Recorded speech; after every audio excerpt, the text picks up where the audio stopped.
Hi, I'm Robin. Hi, and I'm Bill. Welcome to Not the Retirement Show. Today we're chatting about the challenges of living longer than you expected on less money.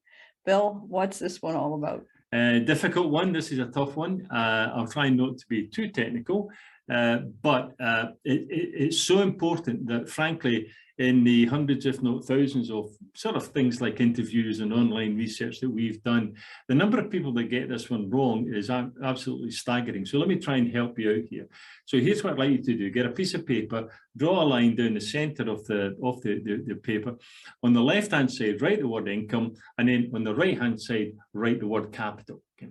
So income is pretty obvious. You know what income is going to be, and this is your income in the retirement years, month over month, year over year. On the other side, capital is meaning, what's in your retirement fund, pretty much, I suppose, on the day that you retire. How much money have you got in the bank, in your savings accounts, or, through some level of pensions, etc.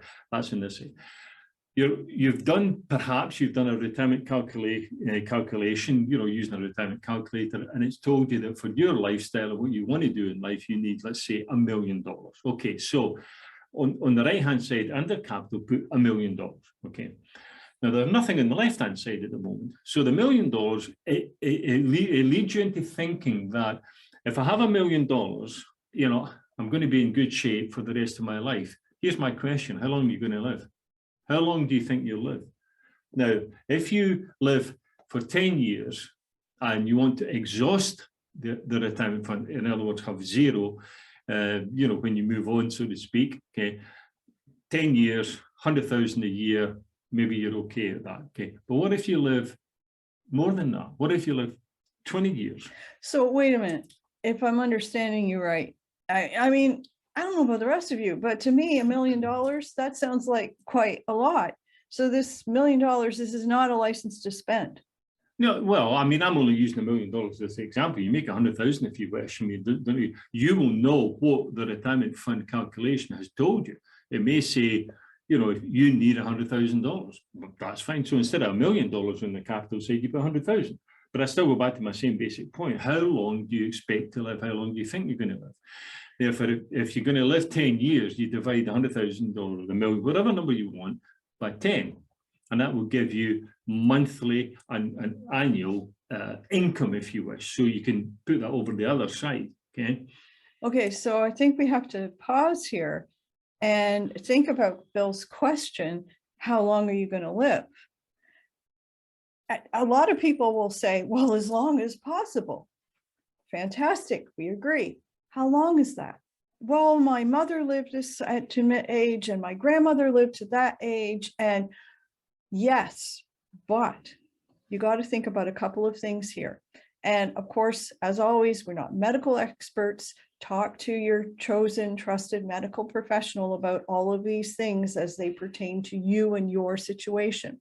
But here's the thing: science and technology has advanced to the point that a lot of people watching this video are going to live well past the age of 90. If you have longevity in your family tree, particularly on the female side, lots of people who lived already past the age of 90, you, believe it or not, might live past the age of 100.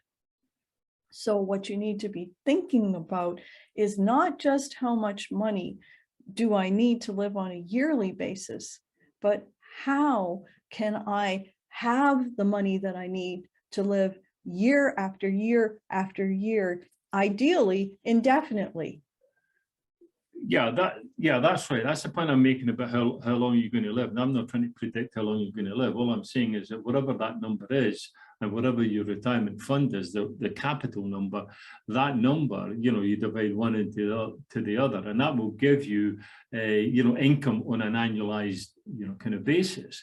But if you live longer, and then the denominator, which is the number underneath, 10 years, 20 years, whatever that may be, the denominator impact, which is, what we refer to this as, is going to probably change. So therefore, is it possible that you would run out of money if you're using the capital base on the right-hand side, the capital calculation, if you're using that as your means of calculating how much money you're going to have, for the rest of your life.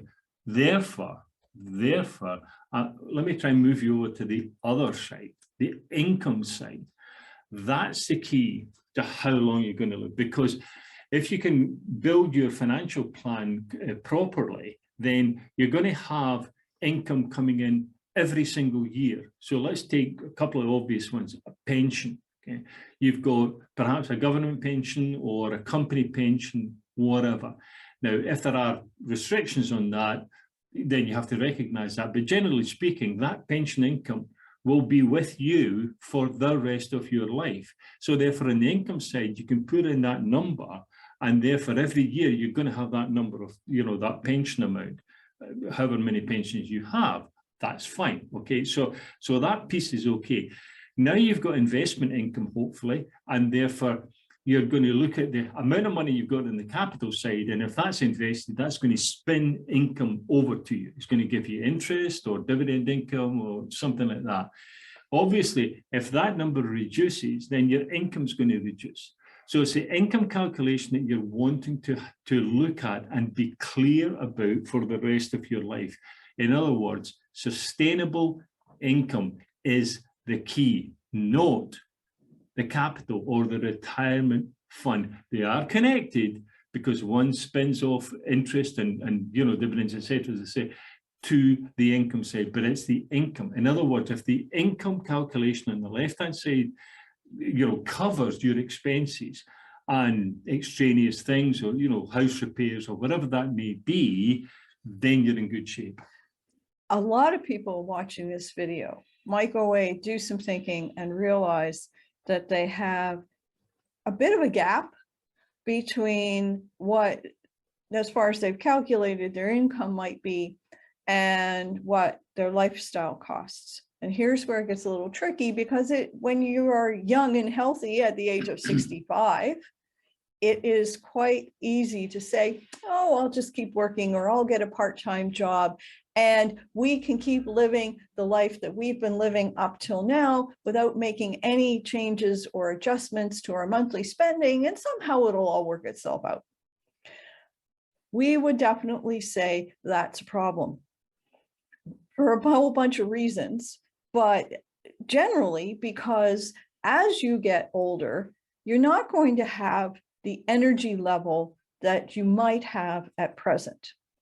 You aren't going to have the level of health that you hopefully have at present. And that doesn't mean you're not taking care of yourself. That just means that over time, let's face it, everybody's body eventually does age and slow down. As you go forward in time, things are likely to only get more and more expensive because inflation has a way of creeping up and up and up. And you're going to come up against some expenses in life, as one does, that you never could have foreseen, that you never would have expected. I mean, nobody expects that they're going to lose the roof of their house in a hurricane, but it's a thing, it can happen. Yeah, I want to just close out by saying that, because this is probably one of the most important videos that we've done, in this particular series. I'm going to go back again quickly to look at the income side. Keep in mind that we're talking about the income in the retirement years. If you're still working, that's a different dynamic. So this is the income in the retirement years. Okay. You allude to the point about as you get older, maybe your health starts to decline. If when you do this calculation thing first time, and you say, well, I'm going to have a part-time job, and you put that income correctly into, the left-hand side column, you've got to be conscious of the fact that maybe, 5 years from now, that's not going to be possible for any number of reasons, health, of course, perhaps being one of them. So you would have to kind of look forward to see what that part-time income is going to look like, 5-10 years from now, if it's still going to be there, because that's going to reduce that side. You may not have reduced this side. You may still have the capital, which is still producing the income and the dividends and your pension still there. But things like part-time income is hopefully sustainable. but maybe no. So you've got to be very careful how you look at that. But the bottom line is that having enough money to see through the rest of your years is basically income based. It's not really capital based in the sense of how much money do I have, how long will that last. It will spin interest and dividends off into the income column. And then, you know, the one thing that we're not bringing into consideration here is how much money do you want to leave in your estate, inheritance for, you know, for the kids, etc.